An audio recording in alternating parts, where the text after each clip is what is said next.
वंदे वंदे मातरम एक शब्द, एक मंत्र है, एक ऊर्जा है,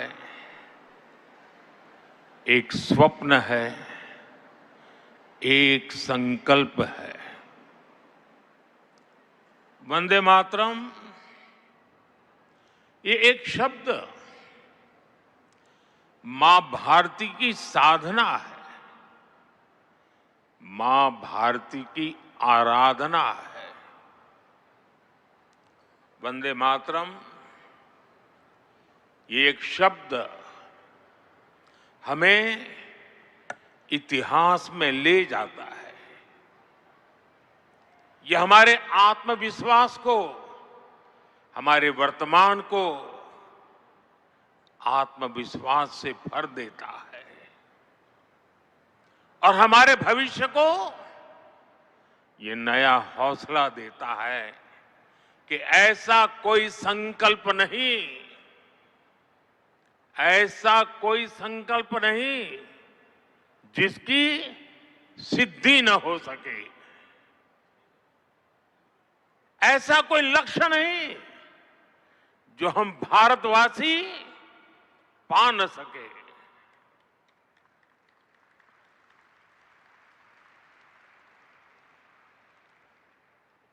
साथियों,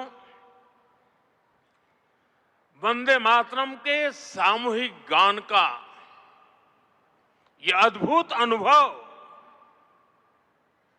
ये वाकई अभिव्यक्ति से परे है। इतनी सारी आवाजों में एक लय, एक स्वर, एक भाव, एक जैसा रोमांच, एक जैसा प्रवाह, ऐसा तारतम्य, ऐसी तरंग, इस ऊर्जा ने हृदय को स्पंदित कर दिया है।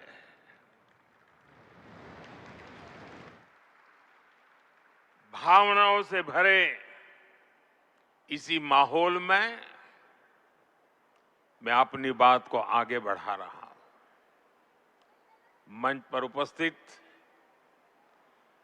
कैबिनेट के मेरे सहयोगी गजेंद्र सिंह शेखावत, दिल्ली के उपराज्यपाल वीके सक्सेना, मुख्यमंत्री रेखा गुप्ता जी, अन्य सभी महानुभाव, भाई और बहनों, आज हमारे साथ देश के सभी कोने से लाखों लोग जुड़े हुए हैं। मैं उनको भी मेरी तरफ से वंदे मातरम से शुभकामनाएं देता हूं। आज 7 नवंबर का दिन बहुत ऐतिहासिक है। आज हम वंदे मातरम के 150वें वर्ष का महा उत्सव मना रहे हैं। ये पुण्य अवसर हमें नई प्रेरणा देगा, कोटि कोटि देशवासियों को नई ऊर्जा से भर देगा। इस दिन को इतिहास की तारीख में अंकित करने के लिए आज वंदे मातरम पर एक विशेष कॉइन और डाक टिकट भी जारी किए गए हैं। मैं देश के लक्षावधि महापुरुषों को, मां भारती के संतानों को वंदे मातरम इस मंत्र के लिए जीवन खपाने के लिए आज श्रद्धापूर्वक नमन करता हूं और देशवासियों को इस अवसर पर बहुत बहुत बधाई देता हूं। मैं सभी देशवासियों को वंदे मातरम के 150 वर्ष पूरे होने पर बहुत बहुत शुभकामनाएं भी देता हूं। साथियों, हर गीत, हर काव्य का अपना एक मूल भाव होता है, उसका अपना एक मूल संदेश होता है। वंदे मातरम का मूल भाव क्या है? वंदे मातरम का मूल भाव है भारत मां भारती। भारत की शाश्वत संकल्पना, वो संकल्पना जिसने मानवता के प्रथम प्रहर से खुद को गढ़ना शुरू कर दिया, जिसने युगों युगों को एक एक अध्याय के रूप में पढ़ा, अलग अलग दौर में अलग अलग राष्ट्रों का निर्माण, अलग अलग ताकतों का उदय, नई नई सभ्यताओं का विकास, शून्य से शिखर तक उनकी यात्रा और शिखर से पुनः शून्य में उनका विलय, बनता बिगड़ता इतिहास, दुनिया का बदलता भूगोल, भारत ने ये सब कुछ देखा है। इंसान की इस अनंत यात्रा से हमने सीखा और समय समय पर नए निष्कर्ष निकाले। हमने उनके आधार पर अपनी सभ्यता के मूल्यों और आदर्शों को तराशा, उसे गढ़ा।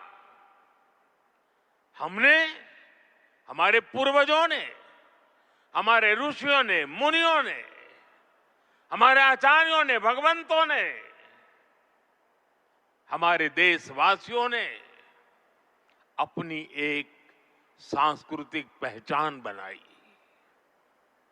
हमने ताकत और नैतिकता के संतुलन को बराबर समझा और तब जाकर भारत एक राष्ट्र के रूप में वो कुंदन बनकर उभरा जो अतीत की हर चोट सहता भी रहा और सहकर भी अमरत्व को प्राप्त कर गया। भाइयों बहनों, भारत की ये संकल्पना, उसके पीछे की वैचारिक शक्ति है। उठती गिरती दुनिया से अलग अपना स्वतंत्र अस्तित्व बोध, ये उपलब्धि और लयबद्ध, लिपिबद्ध होना, लयबद्ध होना और तब जाकर के हृदय की गहराई से, अनुभवों के निचोड़ से, संवेदनाओं की असीमता को प्राप्त कर करके वंदे मातरम जैसी रचना मिलती है। और इसलिए गुलामी के उस कालखंड में वंदे मातरम इस संकल्प का उद्घोष बन गया था और वो उद्घोष था भारत की आजादी का। मां भारती के हाथों से गुलामी की बेड़ियां टूटेगी और उसकी संतानें स्वयं अपने भाग्य की भाग्य विधाता बनेगी। साथियों, गुरुदेव रविंद्रनाथ ठाकुर ने एक बार कहा था, बंकिम चंद्र की आनंद मठ केवल उपन्यास नहीं है, ये स्वाधीन भारत का एक स्वप्न है। आप देखिए, आनंद मठ में वंदे मातरम का प्रसंग, वंदे मातरम की एक एक पंक्ति के, बंकिम बाबू के एक एक शब्द के, उसके हर भाव के अपने गहरे निहितार्थ थे, निहितार्थ है। ये गीत गुलामी के कालखंड में रचना तो जरूर हो गई उस समय, लेकिन उसके शब्द कुछ वर्षों की गुलामी के साए में कभी भी कैद नहीं रहे। वो गुलामी की स्मृतियों से आजाद रहे। इसलिए वंदे मातरम हर दौर में, हर कालखंड में प्रासंगिक है। इसने अमरता को प्राप्त किया है। वंदे मातरम की पहली पंक्ति है, सुजलाम सुफलाम मलयज शीतलाम सस्य श्यामलाम मातरम।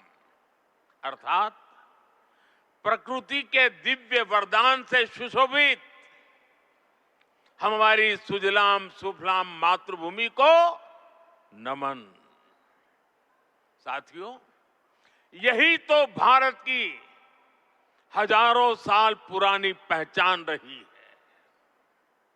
यहां की नदियां, यहां के पहाड़, यहां के वन वृक्ष और यहां की उपजाऊ मिट्टी, ये धरती हमेशा सोना उगलने की ताकत रखती है। सदियों तक दुनिया भारत की समृद्धि की कहानियां सुनती रही थी। कुछ ही शताब्दी पहले तक ग्लोबल जीडीपी का करीब 1/4 हिस्सा भारत के पास था। लेकिन भाइयों बहनों, जब बंकिम बाबू ने वंदे मातरम की रचना की थी, तब भारत अपने उस स्वर्णिम दौर से बहुत दूर जा चुका था। विदेशी आक्रमणकारियों ने उनके हमले, लूटपाट, अंग्रेजों की शोषणकारी नीतियां, उस समय हमारा देश गरीबी और भूखमरी के चंगुल में करा रहा था। तब भी बंकिम बाबू ने उस बुरे हालात के स्थितियों में भी, चारों तरफ दर्द था, विनाश था, शोक था, सब कुछ डूबता हुआ नजर आ रहा था। ऐसे समय बंकिम बाबू ने समृद्ध भारत का आह्वान किया, क्योंकि उन्हें विश्वास था कि मुश्किलें कितनी भी क्यों न हो, भारत अपने स्वर्णिम दौर को पुनर्जीवित कर सकता है। और इसलिए उन्होंने आह्वान किया, वंदे मातरम। साथियों, गुलामी के उस कालखंड में भारत को नीचा और पिछड़ा बताकर जिस तरह अंग्रेज अपनी हुकूमत को जस्टिफाई करते थे, इस प्रथम पंक्ति ने उस दुष्प्रचार को पूरी तरह से ध्वस्त करने का काम किया।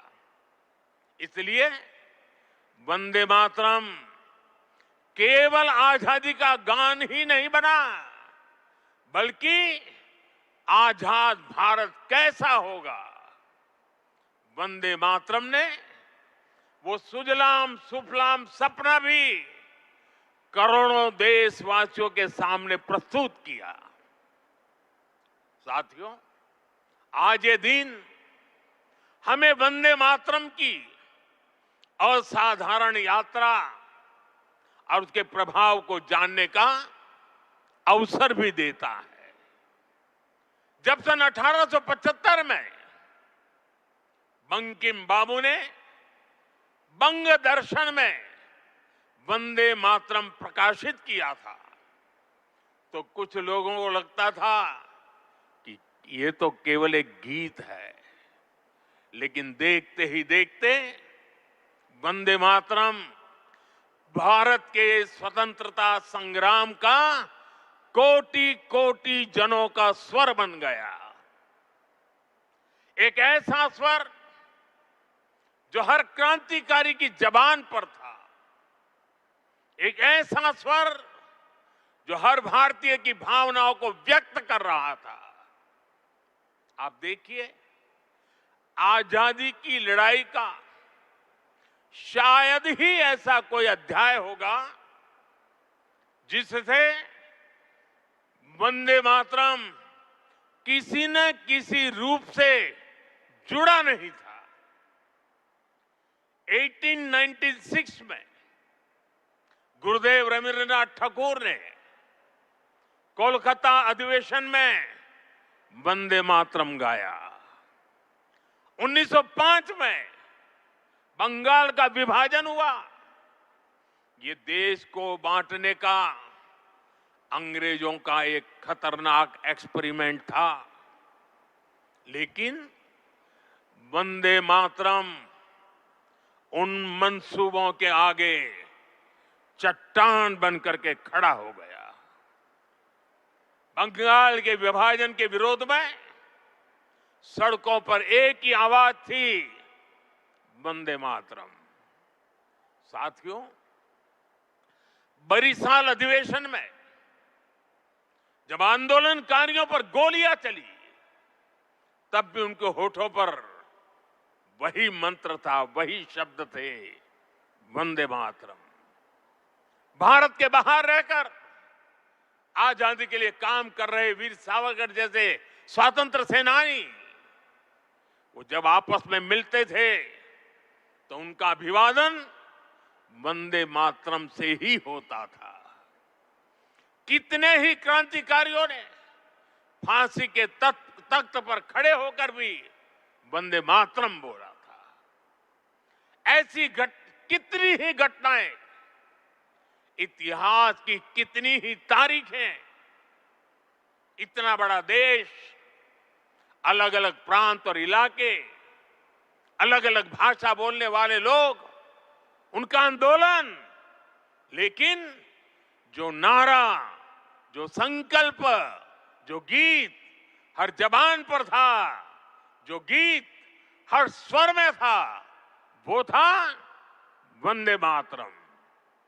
इसलिए भाइयों बहनों, 1927 में महात्मा गांधी ने कहा था, वंदे मातरम हमारे सामने संपूर्ण भारत का ऐसा चित्र उपस्थित कर देता है जो अखंड है। श्री अरविंदो ने वंदे मातरम को एक गीत से भी आगे उसे एक मंत्र कहा था।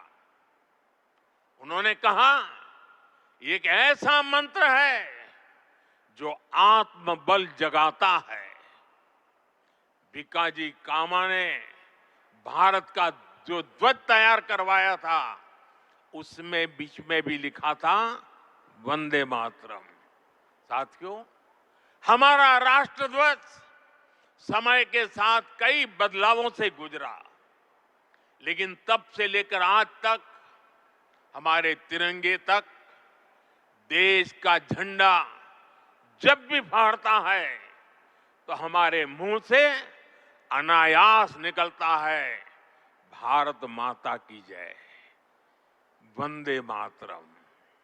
इसलिए आज जब हम उस राष्ट्र गीत के 150 वर्ष मना रहे हैं, तो ये देश के महान नायकों के प्रति हमारी श्रद्धांजलि है और ये उन लाखों बलिदानियों को भी श्रद्धापूर्वक नमन है